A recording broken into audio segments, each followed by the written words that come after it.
معزز سامعین کرام، السلام علیکم۔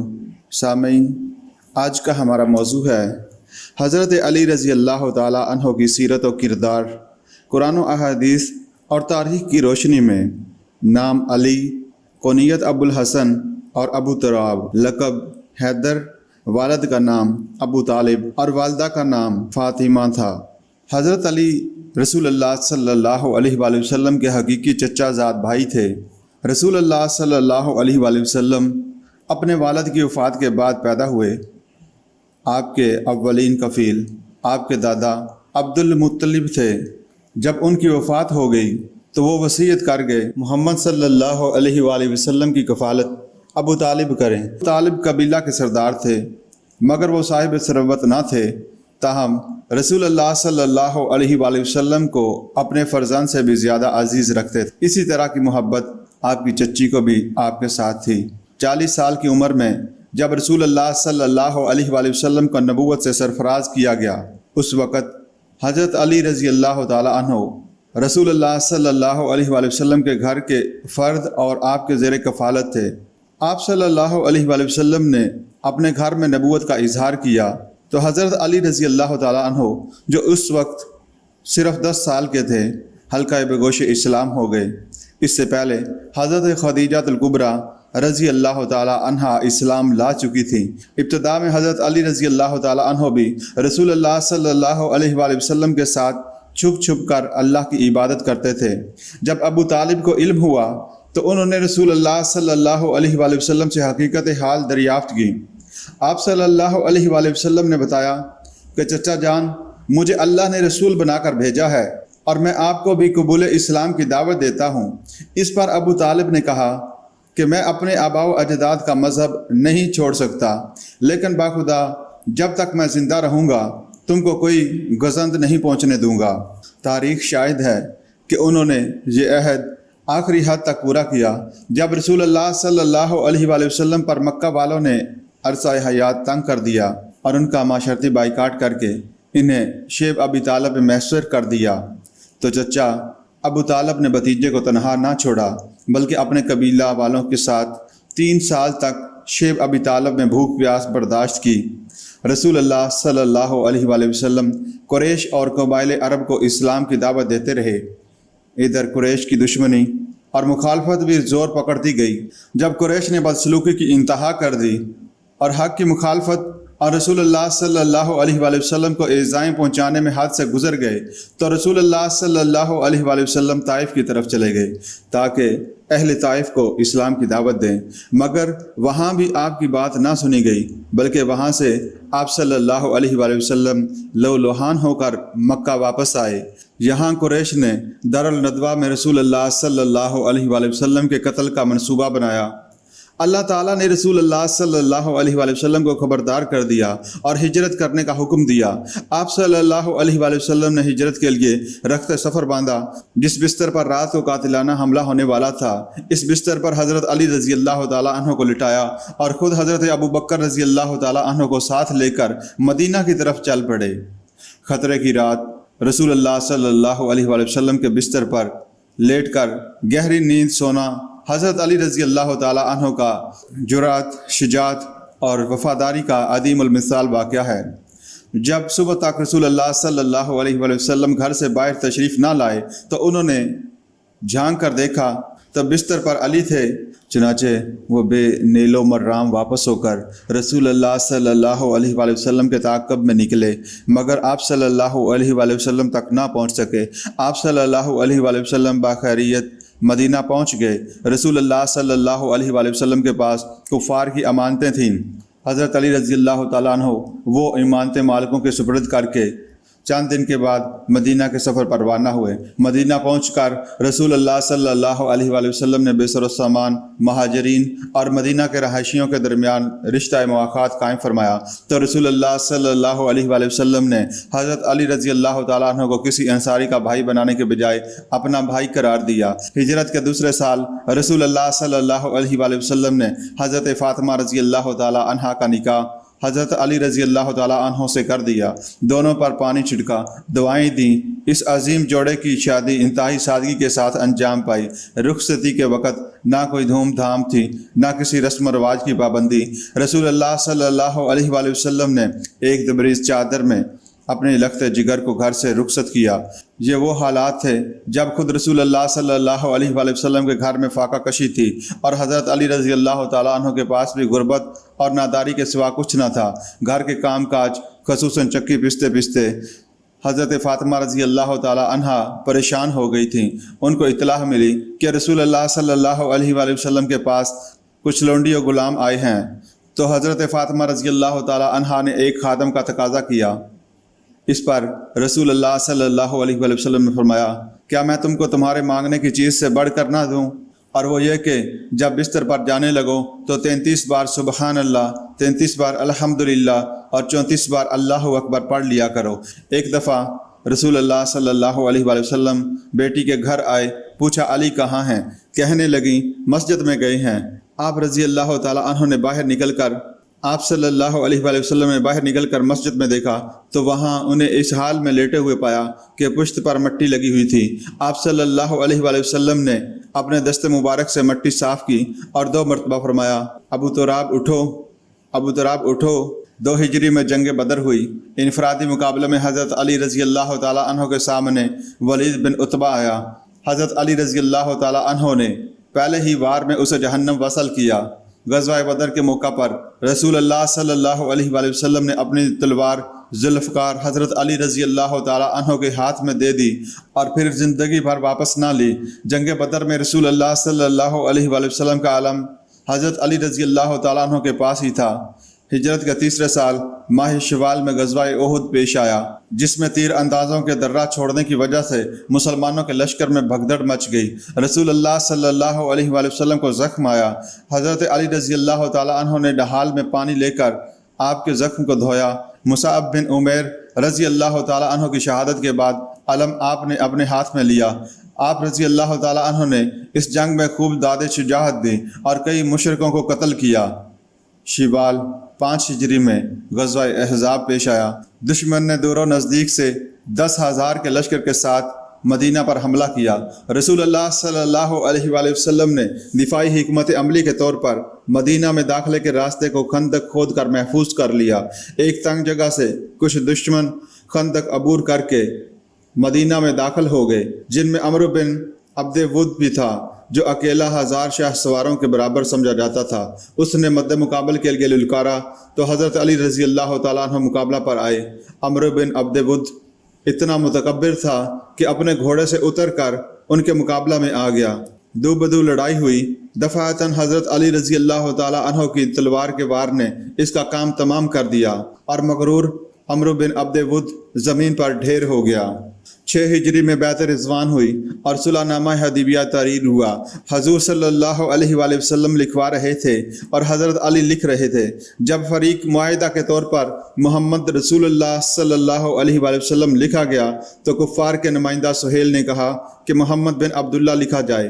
رسول اللہ صلی اللہ علیہ وآلہ وسلم نے حضرت علی کو حکم دیا کہ پہلا لکھا ہوا مٹا دیں۔ حضرت علی رضی اللہ تعالیٰ عنہ نے کہا کہ باخدا میں تو اس کو نہیں مٹا سکتا۔ رسول اللہ صلی اللہ علیہ وآلہ وسلم نے فرمایا مجھے دو۔ رسول اللہ کہاں لکھا ہے، میں خود مٹا دیتا ہوں۔ 7 ہجری میں غزوہ خیبر ہوا۔ خیبر مدینہ سے 70 میل دور ایک یہودی کالونی تھی جو مضبوط قلعوں پر مشتمل تھی۔ وہ مسلمانوں کے خلاف سازشوں کا گڑھ تھا۔ ادھر سے ہر وقت خطرہ رہتا تھا۔ رسول اللہ صلی اللہ علیہ وآلہ وسلم 1400 صحابہ کو ساتھ لے کر خیبر کی طرف روانہ ہوئے۔ جب محاصرے نے طول پکڑا اور القموس کے مضبوط قلعے کی تسخیر باقی رہ گئی تو آپ صلی اللہ علیہ وآلہ وسلم نے فرمایا کل جھنڈا اسی کے سپرد ہوگا جس کے ہاتھ سے خیبر فتح ہوگا۔ سب انتظار میں تھے کہ یہ اعزاز کس کے حصے میں آتا ہے۔ حضور صلی اللہ علیہ وآلہ وسلم نے حضرت علی رضی اللہ تعالیٰ عنہ کو بلایا۔ ان کی آنکھیں دکھتی تھیں۔ آپ صلی اللہ علیہ وآلہ وسلم نے ان کی آنکھوں میں لعاب دہن لگایا، دعا کی اور جھنڈا ان کے ہاتھ میں تھما دیا۔ حضرت علی رضی اللہ تعالیٰ عنہ قلعہ میں داخل ہوئے۔ مشہور جنگجو مرحب مقابلے پر آیا۔ دونوں نے ایک دوسرے پر وار کیے۔ حضرت علی رضی اللہ تعالیٰ عنہ کا وار کامیاب رہا۔ مرحب کا خود سے اور سر دونوں کٹ گئے۔ اس پر خیبر فتح ہو گیا۔ 8 ہجری میں رسول اللہ صلی اللہ علیہ وآلہ وسلم نے مکہ پر حملہ کرنے کا ارادہ کیا اور راز کو خفیہ رکھا۔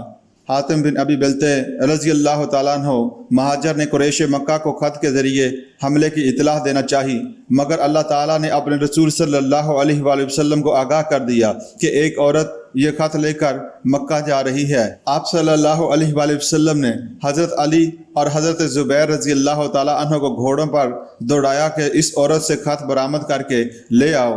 ان دونوں حضرات نے خاک کے مقام پر اس عورت کو جا لیا۔ پہلے تو اس نے انکار کیا، بعد ازاں جب یہ حضرات سختی سے پیش آئے تو اپنے سر کے بالوں سے نکال کر خط ان کے حوالے کر دیا۔ جب وہ خط رسول اللہ صلی اللہ علیہ وآلہ وسلم کے پاس پہنچا تو آپ نے حاتب رضی اللہ تعالیٰ عنہ سے پرسش کی۔ حاتب رضی اللہ تعالیٰ عنہ نے غلطی تسلیم کر لی۔ آپ صلی اللہ علیہ وآلہ وسلم نے اس کا عذر قبول کر لیا۔ حضرت عمر رضی اللہ تعالیٰ عنہ کہنے لگے، حضور مجھے اجازت دیں تو میں اس منافق کی گردن اڑا دوں۔ آپ صلی اللہ علیہ وآلہ وسلم نے فرمایا، حاتب بدری صحابی ہے، کیا تمہیں معلوم نہیں کہ اللہ تعالیٰ نے بدریوں کے تمام گناہ معاف کر دیے ہیں۔ 8 ہجری میں طے شدہ پروگرام کے مطابق رسول اللہ صلی اللہ علیہ وآلہ وسلم 10,000 صحابہ کے ساتھ مدینہ سے چلے اور مکہ میں فاتحانہ داخل ہوئے، جہاں سے 8 سال پہلے نکالے گئے تھے۔ مسلمانوں کا جوش و خروش اور خوشی دیدنی تھی۔ رسول اللہ صلی اللہ علیہ وآلہ وسلم نے حرم کے اندر نصب کیے ہوئے بت توڑنے شروع کیے۔ آپ صلی اللہ علیہ وآلہ وسلم جاء الحق وزہق الباطل ان الباطل کان زہوقا پڑھتے جاتے تھے۔ پھر کعبہ کے اندر سے ابراہیم اور اسماعیل علیہ السلام کی مورتیوں کو الگ کیا۔ ایک پیتل کا بت رہ گیا جو کافی اونچا تھا۔ رسول اللہ صلی اللہ علیہ وآلہ وسلم نے حضرت علی رضی اللہ تعالیٰ عنہ کو کندھوں پر اٹھا کر بلند کیا، جنہوں نے حسب ارشاد نبوی صلی اللہ علیہ وآلہ وسلم اس بت کو پاش پاش کر دیا۔ 9 ہجری جب نبی اکرم صلی اللہ علیہ وآلہ وسلم تبوک کی طرف روانہ ہوئے تو حضرت علی رضی اللہ تعالیٰ عنہ کو اپنا جانشین بنا کر مدینہ میں چھوڑا۔ حضرت علی رضی اللہ تعالیٰ عنہ کہنے لگے، یا رسول اللہ، آپ مجھے بچوں اور عورتوں کے ساتھ چھوڑ کر جا رہے ہیں۔ اس پر آپ صلی اللہ علیہ وآلہ وسلم نے فرمایا، اے علی، کیا تم اس بات پر راضی نہیں ہو کہ میرے ساتھ تمہاری حیثیت وہی ہو جو ہارون علیہ السلام کی موسیٰ علیہ السلام کے ساتھ تھی؟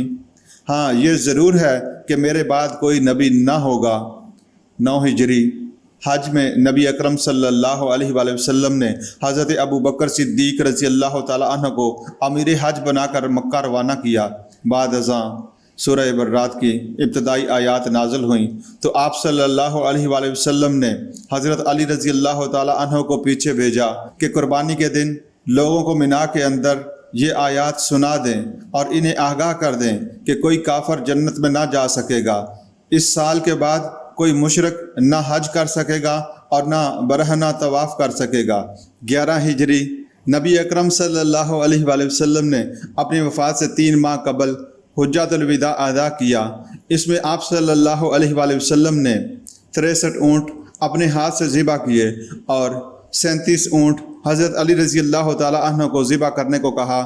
انہوں نے ایسا ہی کیا اور 100 کا عدد پورا کیا۔ حجۃ الوداع کے موقع پر ایام تشریق مینا میں گزار کر آپ صلی اللہ علیہ وآلہ وسلم نے طواف وداع کیا اور پھر مدینہ منورہ روانہ ہو گئے۔ راستے میں غدیر خم کے مقام پر ایک خطبہ دیا جس میں حضرت علی رضی اللہ تعالیٰ عنہ کی خصوصیت اور شان کا ذکر ان الفاظ میں کیا، اے اللہ، میں جس کا دوست ہوں تو یہ علی بھی اس کے دوست ہیں۔ اے اللہ، جو علی سے دوستی رکھے تو اس سے دوستی فرما، اور جو اس سے دشمنی رکھے تو اس کے ساتھ دشمنی کا معاملہ فرما۔ اس موقع پر حضرت عمر رضی اللہ تعالیٰ عنہ نے حضرت علی رضی اللہ تعالیٰ عنہ کو مبارکباد دی۔ حضرت علی رضی اللہ تعالیٰ عنہ کی نسبت یہ الفاظ کہنے کا سبب یہ تھا کہ بعض لوگوں نے ان کی بے جا شکایت کی تھی اور آپ صلی اللہ علیہ وآلہ وسلم نے اس کے جواب کے طور پر حضرت علی رضی اللہ تعالیٰ عنہ کی فضیلت بیان فرمائی۔ حجۃ الوداع کے بعد رسول اللہ صلی اللہ علیہ وآلہ وسلم مدینہ تشریف لائے۔ ابتدائی ربیع الاول میں بیمار ہوئے۔ حضرت علی رضی اللہ تعالیٰ عنہ پوری تندہی کے ساتھ آپ صلی اللہ علیہ وآلہ وسلم کی خدمت اور تیماری میں لگ گئے۔ اس دوران جب آپ مسجد میں نہ جا سکتے تھے تو حضرت ابو بکر رضی اللہ تعالیٰ عنہ کو مقرر کیا کہ وہ لوگوں کو نماز پڑھائیں۔ حضرت ابو بکر رضی اللہ تعالیٰ عنہ نے آپ صلی اللہ علیہ وآلہ وسلم کی زندگی میں مسجد نبوی میں 17 نمازوں کی امامت کروائی۔ علالت کے بعد 12 ربیع الاول پیر کے دن آپ صلی اللہ علیہ وآلہ وسلم دنیا فانی سے دارالبقاء کی طرف مراجعت فرما گئے۔ حضرت علی رضی اللہ تعالیٰ عنہ کے ہاتھوں آپ صلی اللہ علیہ وآلہ وسلم کی تجہیز و تکفین ہوئی۔ ثقیفہ بنی سعدہ میں خلیفہ اول کے طور پر لوگوں نے حضرت ابو بکر رضی اللہ تعالیٰ عنہ کے ہاتھ پر بیعت کر لی۔ چونکہ خلیفہ کے چناؤ کی مجلس میں حضرت علی رضی اللہ تعالیٰ عنہ موجود نہ تھے، اس لیے ان کو ابو بکر رضی اللہ تعالیٰ عنہ سے شکوہ رہا۔ دوسرے حضرت فاطمہ رضی اللہ تعالیٰ عنہ کی سوگوار زندگی نے ان کو خانہ نشین بنا دیا تھا۔ 6 ماہ بعد جب حضرت فاطمہ رضی اللہ تعالیٰ عنہ کا انتقال ہو گیا تو آپ نے حضرت ابو بکر رضی اللہ تعالیٰ عنہ کی بیعت کر لی اور خلافت صدیقی کے دوران پورے طور پر حضرت ابو بکر رضی اللہ تعالیٰ عنہ کے مشیر خاص رہے۔ رسول اللہ صلی اللہ علیہ وآلہ وسلم کی کچھ ازواج نے میراث طلب کرنے کا ارادہ کیا تو حضرت عائشہ رضی اللہ تعالیٰ عنہ نے کہا، رسول اللہ صلی اللہ علیہ وآلہ وسلم کا فرمان ہے کہ ہم وارث نہیں بناتے، ہم نے جو چھوڑا ہے وہ صدقہ ہے۔ حضرت فاطمہ رضی اللہ تعالیٰ عنہ نے خیبر کے خمس میں سے جو کچھ بچا تھا اس کا اور فدق اور مدینہ کی غنیمت کا ابو بکر صدیق رضی اللہ تعالیٰ عنہ سے مطالبہ کیا، مگر انہوں نے بھی رسول اللہ صلی اللہ علیہ وآلہ وسلم کا فرمان سنا دیا کہ ہم انبیاء کرام علیہ السلام وارث نہیں بناتے، ہم نے جو چھوڑا ہے وہ صدقہ ہے، اور کہا کہ آل محمد صلی اللہ علیہ وآلہ وسلم اس مال سے اپنی ضروریات پوری کریں گے، میں آپ صلی اللہ علیہ وآلہ وسلم کے صدقہ کیے ہوئے مال میں کوئی تصرف نہیں کر سکتا۔ اندرین حالات حضرت فاطمہ رضی اللہ تعالیٰ عنہ کو ابو بکر صدیق رضی اللہ تعالیٰ عنہ سے شکوہ رہا، اور یہ 6 ماہ کا عرصہ تھا۔ جب حضرت فاطمہ کی رحلت کا وقت آیا تو حضرت ابو بکر صدیق رضی اللہ تعالیٰ عنہ ان کی عیادت کے لیے گئے، بنت رسول صلی اللہ علیہ وآلہ وسلم سے معذرت کی اور وہ ان سے خوش ہو گئی۔ جب حضرت فاطمہ رضی اللہ تعالیٰ عنہ کی وفات ہو گئی تو نماز جنازہ حضرت ابو بکر صدیق رضی اللہ تعالیٰ عنہ نے پڑھائی۔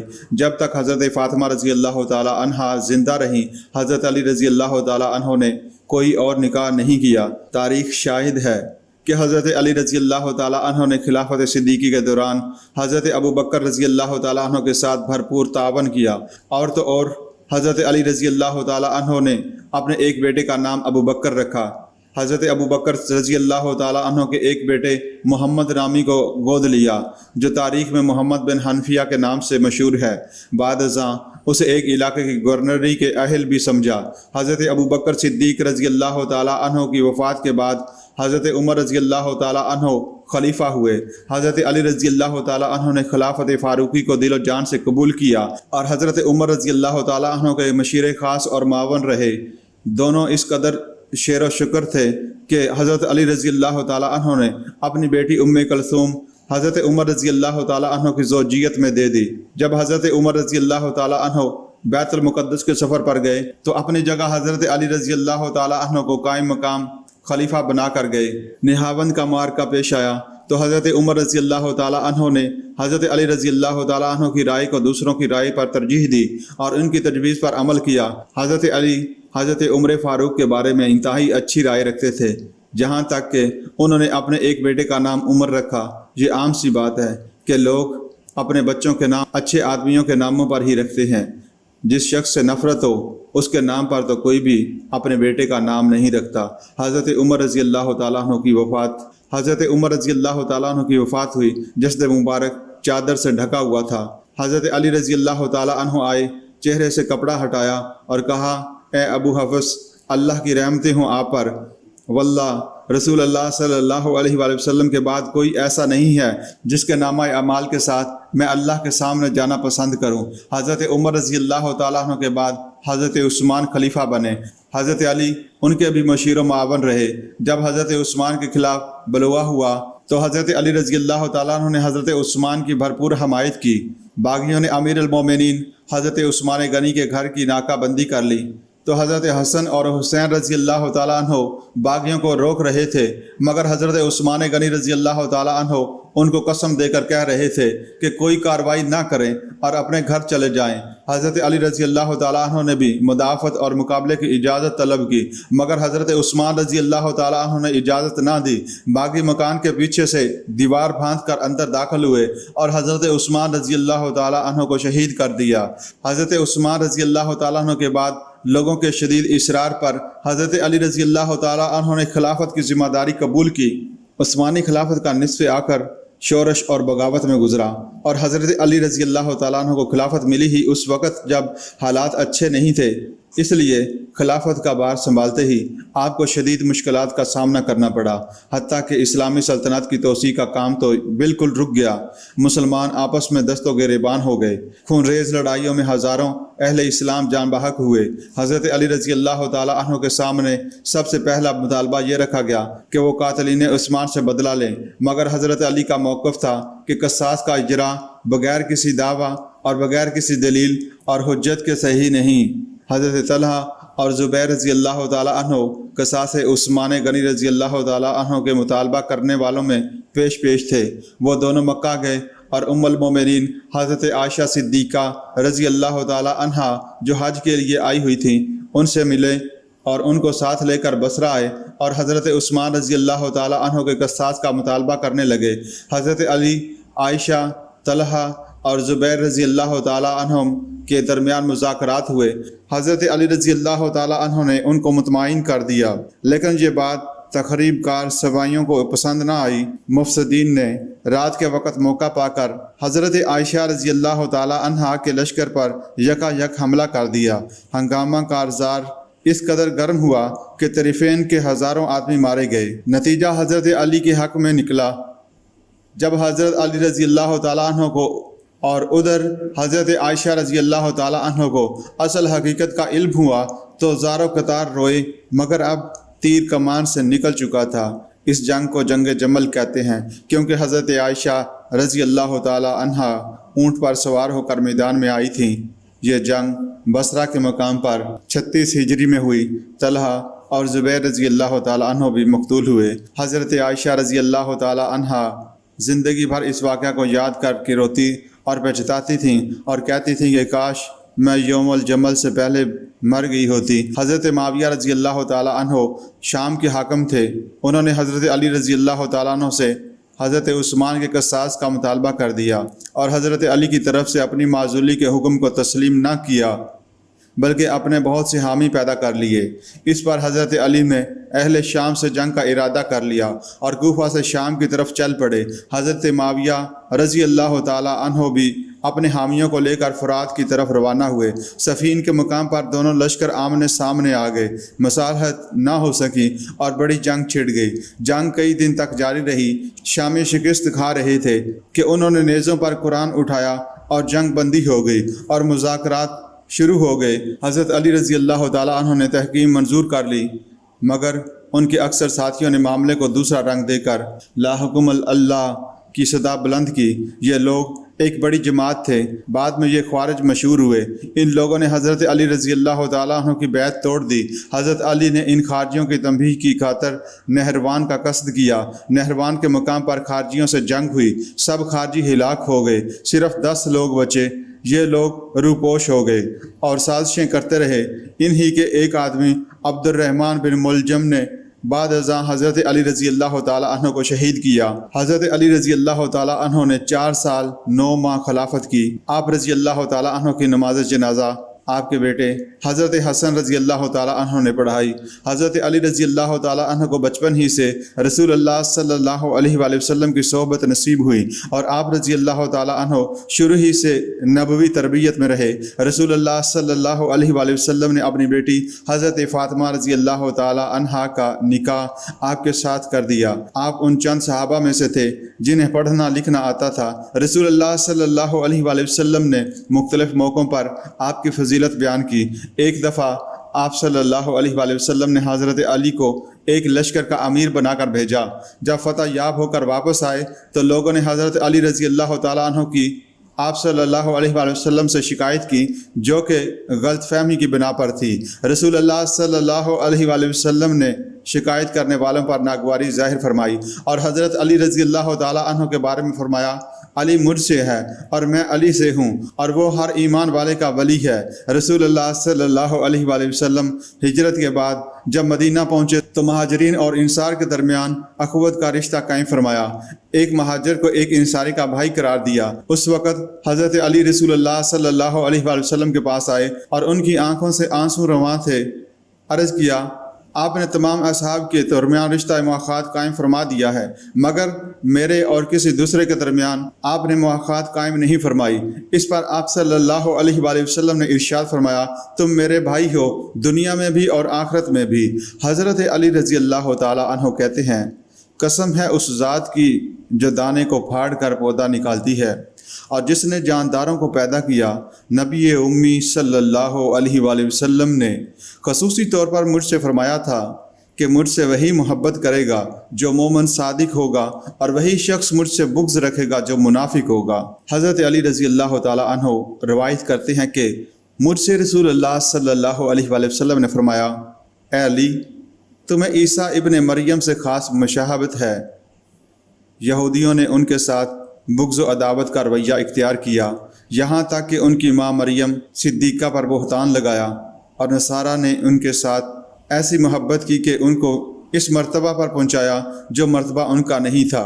حضرت علی رضی اللہ تعالیٰ عنہ نے فرمایا کہ دو طرح کے آدمی میرے بارے میں ہلاک ہوں گے، ایک محبت میں غلو کرنے والے جو میری وہ خوبیاں بیان کریں گے جو مجھ میں نہیں ہیں، دوسرے بغض و عداوت میں حد سے بڑھنے والے جن کی عداوت ان کو اس بات پر آمادہ کرے گی کہ وہ مجھ پر بہتان لگائیں۔ اس احادیث میں رسول اللہ صلی اللہ علیہ وآلہ وسلم نے جو کچھ ارشاد فرمایا اس کا ظہور حضرت علی رضی اللہ تعالیٰ عنہ کی زندگی میں ہی ہو گیا تھا۔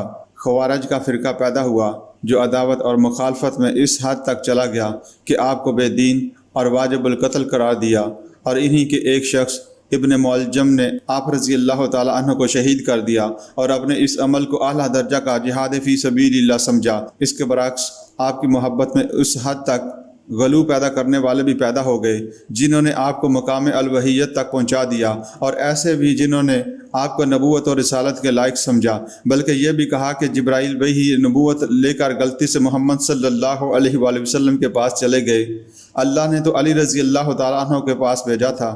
اس عقیدے کے لوگ آج بھی موجود ہیں۔ وہ حضرت علی رضی اللہ تعالیٰ عنہ کی اولاد میں امامت مانتے ہیں اور ہر امام کو معصوم سمجھتے ہیں۔